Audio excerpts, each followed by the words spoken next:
Bordi keldi yo'qoldi. Aytaymi sababini? Xarajat odamlarni berib qo'ydi adabini. Telefonda gaplashamiz, bahonamiz ob-havo. 4 ta non u yo'l kira bo'lib qolgan muammo.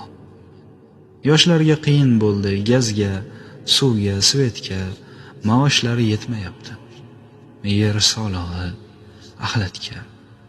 60-70 yillarga bir qaytaylik, bolalarga yoshligimiz, ertagini aytaylik.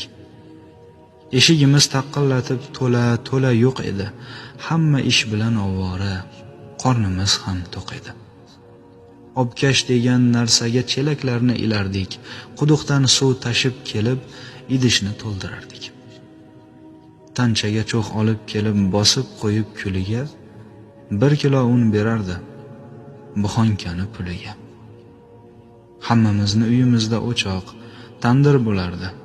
Nonga ha deb chopmasdan non patir yopilardi.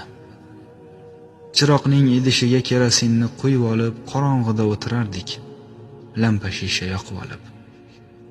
Taxmonda o'rin, ko'rpa, mebel divan qayoqda, yerga joy solib uxlash moda edi hamma yoqda. O'zbeklar qiz uzatsa 10 ta ko'rpa qilardi. Ammo buvi, xolalar yotib qolgan borardi. Televizor deganlari boynikida bo'lardi. Kino boshlanib qolsa, mahalla jam ko'rardi. Qozonda suv isitib, kirni qo'lda yuvardik. Vanna, hammom bo'lmagan. Sovuq suvda chayardik. 80ga kirgan buvim voy oyog'im demagan. Chunki o'sha mahalda unitazlar bo'lmagan. Mehnatni rosa qildik. Tilimiz ham bir qarich.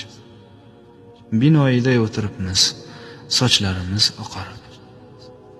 Endi birorta uyni tandiri, o'chog'i yo'q. Hamma narsa avtomat. Hamma kasal, sog'i yo'q. Mehr ko'zda, yaqinlarni ko'zingiz bilan ko'ringlar. Oqibat yo'qolmasin, diydorlashib turinglar. She'rni Qashqadaryo ahli Telegram kanali uchun maxsus Javohir Kamoliddinov o'qidi.